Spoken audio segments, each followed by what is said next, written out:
Hi. There is a story that stayed in my heart since my childhood. It is a story of a girl named Bhanvi. She lived in a quiet village between two mountains.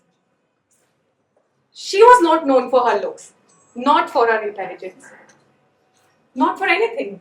She just had a heart full of curiosity, full of questions. One day, she went to a river near her valley. People usually go there to fetch water, but she went there because she thought that the river can answer her questions. Everyone laughed at her because they thought that the river is only there to fetch water. How could you talk to the water? But she had a belief that the river will always respond back. So every day she went there. Months passed, years passed, but there was no reply from the river. She thought maybe the river doesn't want to respond, but she believed that one day it will. So she kept on going with consistency, discipline, and one day she was tired. She thought that this would be the last day when she will visit that river again. She went through sunshine, storms, rains, summer, winter, but no reply. And she had a heart full of anger now. So that day, she went to the river. And she saw the river was still for the first time. She looked at the water and saw her own face. And she realized that the river might be responding as her reflection because the river was a perfect mirror to her. And that day, she realized that maybe she has found the answer after all this hardship. So, what makes us who we are? This was the question that the girl kept on asking that river for years, but never found the answer to. And finally, the river responded. And she realized that what makes us who we are is what we return back to every single day. And this talk is going to be about that, about every little choices, values, our dedication, and our curiosity. Hi, my name is Bhardwaj. I am Miss Universe Jammu and Kashmir, an engineer turned lawyer, a model, and an actor by profession. But today, I'm here as a storyteller, just a storyteller. And I'm going to tell you 3 different stories that changed my whole point of view on how I perceive humanity and what makes us human. I have 3 stories. One is of a carpenter, the other one is of a philosopher, and one of a camel driver. I have also made the truths regarding what makes us who we are, but I'm not going to tell you the truths, because after every story, you would know what truths you are able to find from it. So, my first story is about a camel driver. There was a man who used to earn his living through renting his camel to the travelers. One day, he was riding back home and he was cleaning the saddle of his camel. And while cleaning it, he found a pouch full of diamonds. For a second, he thought, maybe this can change his whole destiny. New start, security, money, everything. He has to leave everything and start a new life. But for a moment, the thought came into his mind that maybe he has paid the price of a camel, not for somebody else's destiny. So he traveled back, tried to trace the traveler, who was the original owner of the diamonds. He found him the next day and went to return it. While returning the diamonds, the traveler thanked him and asked him that you can take 1 diamond, at least 1. He refused. Then he said, you can take 2 diamonds. He refused. He said, why are you being so difficult?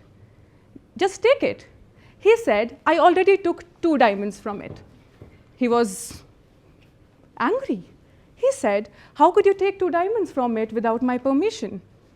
He said, you should check your own pouch and you will find that the 2 rare diamonds are missing. The 2 rare diamonds are my honesty and my self-respect. And that is the most priceless jewel that can be found in this whole world. That day, the traveler might have returned richer, But the camel driver walked away royal. See, our integrity is not something that we get. We earn it, we write it, we author it. And it is on you, the choices that you make, what to do with it. Because at the end of the day, you know what you are doing. Maybe there will not be somebody else to give you applause for your jobs, for your work, or whatever you do in your life. But at the end of the day, you would answer it to yourself, what do you want from it. Now, coming to my second story. The second story is about a philosopher. A philosopher used to believe that our heart has two sealed letters inside it. The first letter wrote, "What do you think you are?" The second letter spoke about who you truly are. So there was a man who was almost at his deathbed. He gathered the courage to open his first letter after all these years at the end of his life. So he finally got the courage and he opened the letter. The letter wrote, "You are what people think about you, ordinary and limited." For a reason, he believed it. For the rest of his life, even before that, he kept on believing this. He thought that he was limited and ordinary. But in that moment, something clicked. He started crying. Not because he thought that he is limited, but for the first time in his life, he realized that he was living his whole life till now, until his deathbed, on somebody else's sentences. So he didn't have any other option to do. So he chose to open another letter. Again, he gathered the courage to open the second letter, which spoke about who you truly are. When he opened the letter, it was blank, completely blank. For a minute, he thought, maybe it's a mistake. But then a flash of awakening hit him. He realized that there was nobody else who was meant to define for him. There was nobody else to write for him. It is all on himself. So how would you call your identity? Maybe it is definitely on you to write your identity and choose for yourself. Maybe this is the second truth that you have to figure out on your own.